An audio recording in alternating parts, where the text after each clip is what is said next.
Why old way of running private practice is leading you to burnout? I'll talk about that in this video.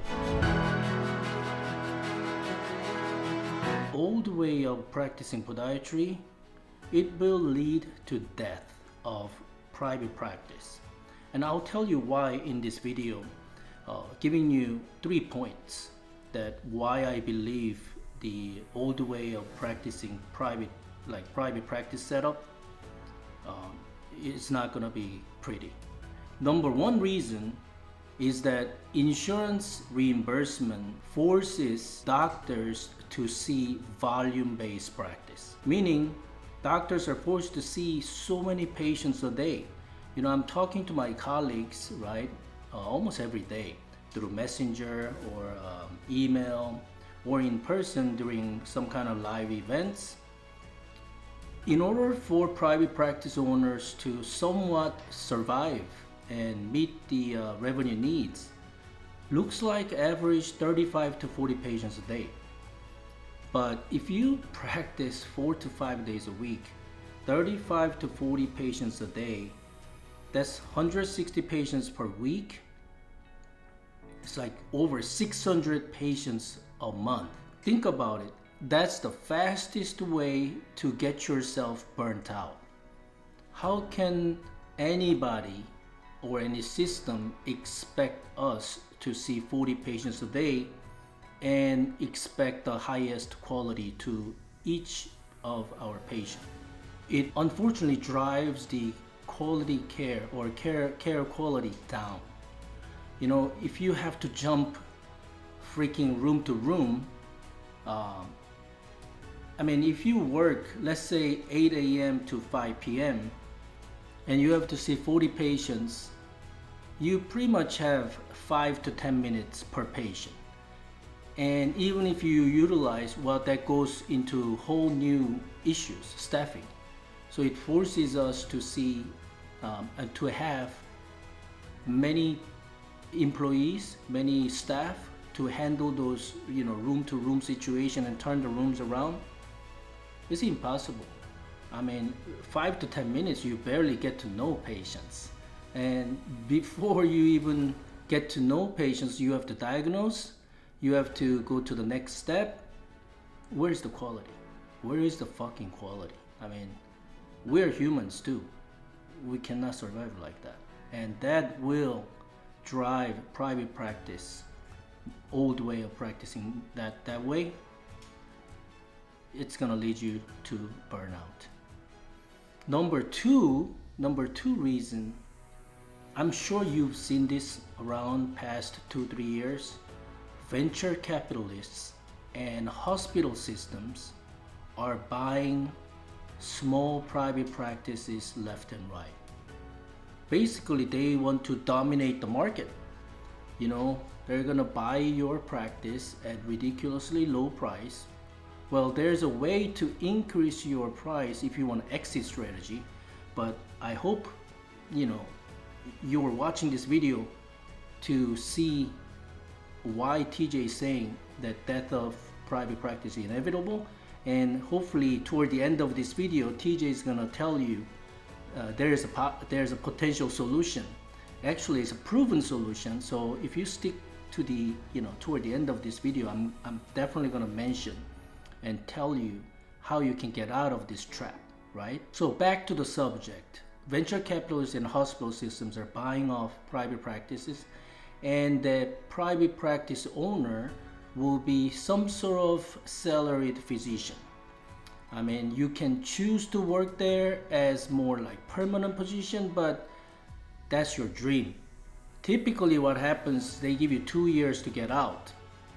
Or even if you want to stay, the trend is that it's being replaced with PAs, physician's assistant, and nurse practitioners. That's how right now hospital systems and venture capitalists buying like practices, and then how to run them profitably. They have to continue to base on volume, forget about the quality care, of course. And you know, the salaried physician who costs them a lot they'll be replaced. Number 3 reasons surgeries are decreasing. Okay, I am speaking on behalf of podiatry, right? I help many podiatrists, but we are trained foot and ankle surgeons, especially if you're watching this video and you are based in North America. We go through extensive surgical residency program to learn bone surgeries, bunion, hammer toe, lesser metaosteotomy, ankle, rear foot, midfoot, all those ridiculous board certifications.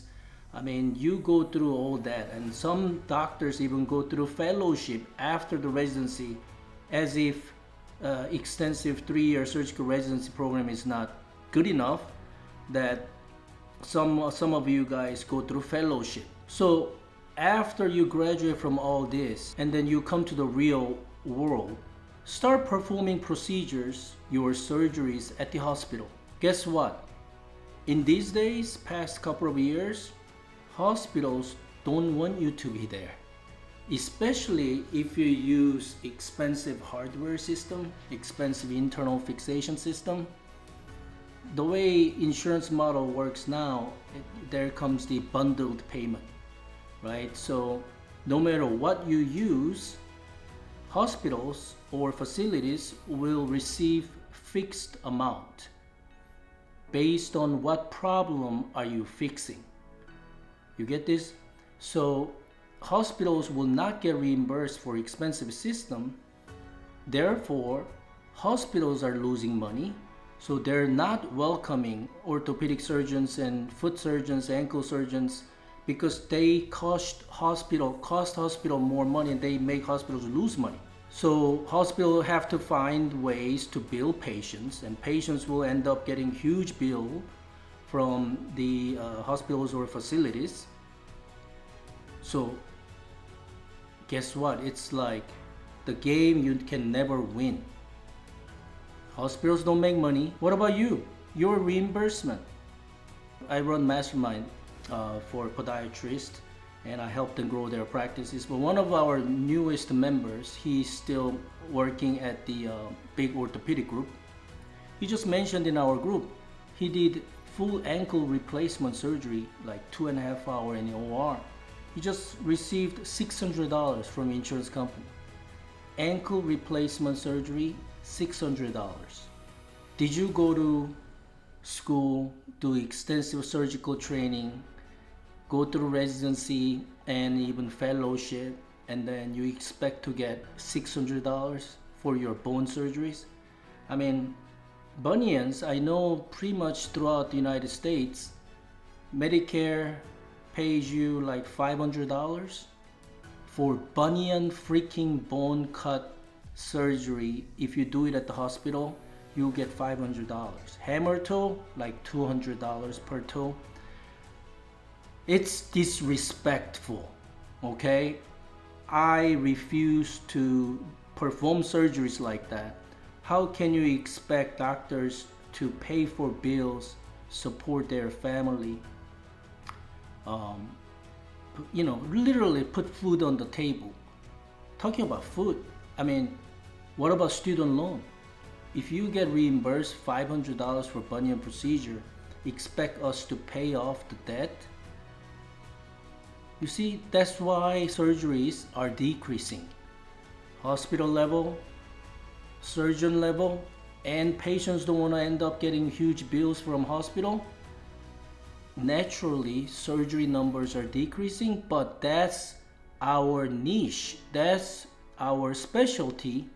And if you cannot perform what you're good at and what you're passionate about, you just have to do very basic level services, which insurance pays you like $20, $30 for visit.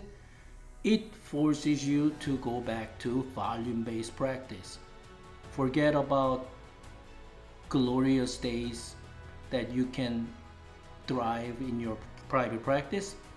You see, that's why you guys are going through burnout, sick and tired of this bullshit from insurance companies and all this healthcare change. and you're giving up. So you're watching this video this far. Let me ask you, how long can you sustain your practice this way? Inflations are going up. Gas price is going up. Interest rate is going up. Everything keeps going up except your fucking insurance reimbursement. It will drive your revenue down, but you still have to pay tax, you still have to pay your employees, you still have to pay lease, you still have to pay all this equipment. I hear you. I feel your pain, doc. So what do you do now? Your student loan, your mortgage, your children. But I want you to know, don't give up your hope yet. I was exactly that same situation 8 years ago.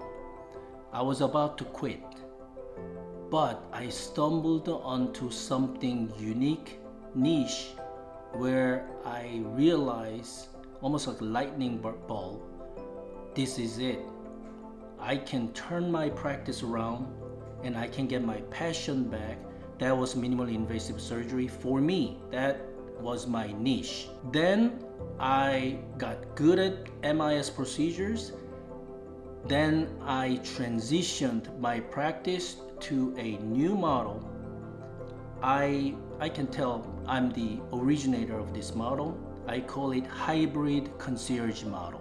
What hybrid concierge model is a perfect mixture, balanced mixture of insurance plans you want to participate in and patient direct pay model, cash pay model.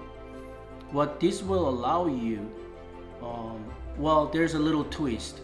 If you are a surgeon, I add office-based surgery suite.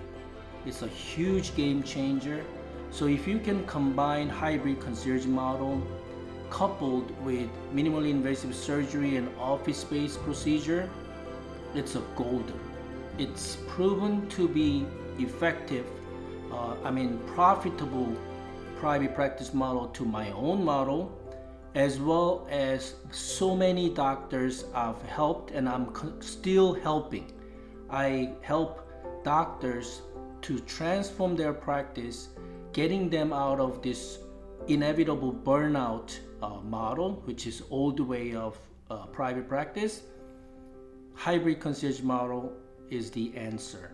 So if you want to see how I dissect the hybrid concierge model into more detail, watch this video and I will go into more detail how you can actually establish hybrid concierge model without risking your current practice.